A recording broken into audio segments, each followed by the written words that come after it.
Everyone, आज मैले हजुरहरूलाई यहाँ एलबी लिङ्कको राउटर कसरी वायरलेसली घर बसी एकदम सजिलो तरिकाले कनेक्ट गर्न सकिन्छ भनेर म हजुरहरूलाई सिकाउन गइरहेको छु है। यहाँनिर जानु हजुरहरूको नेटको सिग्नलमा, त्यसपछि यहाँ बी लिङ्क भनेर आउँछ, बी लिङ्कमा थिच्नु। अनि बी लिङ्कमा थिचेपछि हजुरहरू त्यसपछि यहाँ क्रोममा जानु, क्रोममा गएर यसको आइपी एड्रेस हान्नु है। आइपी एड्रेस त्यही राउटरको पछाडि हुन्छ, त्यही राउटरको पछाडि यो हुन्छ, ठ्याक्क यो हेरेर ठ्याक्क सेम नम्बर हान्नु। अनि सेम नम्बर हानेपछि यो वेबसाइट खुल्छ। यसमा चाहिँ यो हानेपछि बिलिङको वेबसाइट आयो।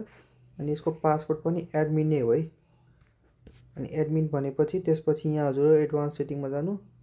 अनि त्यसपछि यहाँ इजी सेटअप भन्ने छ, इजी सेटअपमा गएपछि यहाँ वाइफाई एसएस रिपिटेड मोड भनेर आउँछ, वाइफाई एसएस रिपिटेड मोडमा जानु।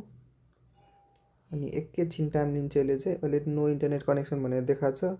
त्यसपछि यहाँ मेरो यहाँ सेकेन्ड प्रो भनेर वाइफाई छ, प्राइमेरी राउटरको नाम। त्यसपछि मैले यहाँनिर हजुरको एउटा यसको पासवर्ड हाने। अब यसको पासवर्ड माग्यो, अब यसको पासवर्ड मैले यहाँ हाने। मैले यसको पासवर्ड हानेर यहाँ एप्लाई गरिदिएँ। त्यसपछि यो राउटरको नाम चाहिँ छुट्टै तपाईँले आफै बनाएर राख्नु पर्ने हुन्छ है, नत्र यो बिलिङ भनेर चलाए पनि हुन्छ। जस्तो मैले यहाँ रितेश इलेक्ट्रोनिक्स हालेँ। अनि यसको पासवर्ड मैले एउटा आफ्नै बनाइदिएँ। एकदेखि मैले 1 2 3 4 गरेर 0 सम्म राखिदिएँ। अनि यसलाई एप्लाई गरेँ। एप्लाई गरेपछि यसले लगभग 1 मिनट लिन्छ सेटअप हुनलाई।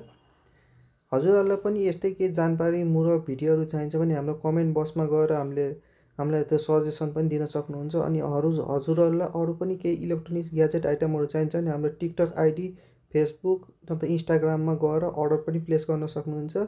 यो नेट चाहिँ कनेक्ट भइसकेको छ। अब यसपछि यहाँनिर तपाईँको गएर फाइनलमा चाहिँ पासवर्ड हानेपछि यो चाहिँ कनेक्ट हुन्छ है। हस् त, धन्यवाद।